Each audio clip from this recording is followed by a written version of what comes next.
Les Français s'engagent donc de plus en plus, on vient de le voir.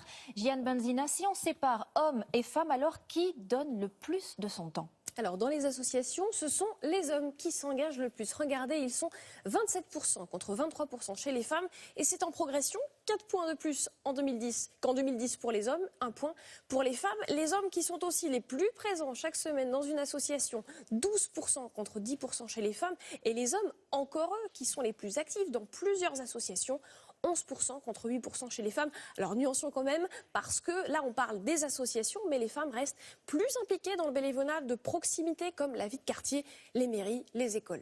Et alors, quel âge ont en moyenne les bénévoles ? Alors on va regarder ensemble. À première vue, vous voyez, les plus présents sont les plus de 65 ans. Ils arrivent en tête, loin devant les moins de 35 ans. Mais attention, ce qui est intéressant, c'est de voir la progression. Et en réalité, depuis 2010, la part des retraités est en recul de 38 à 35% et celle des plus jeunes augmente de 16 à 21%. Donc on voit que la nouvelle génération prend lentement mais sûrement la relève. C'est vrai, c'est encourageant. Quelles sont leurs motivations ?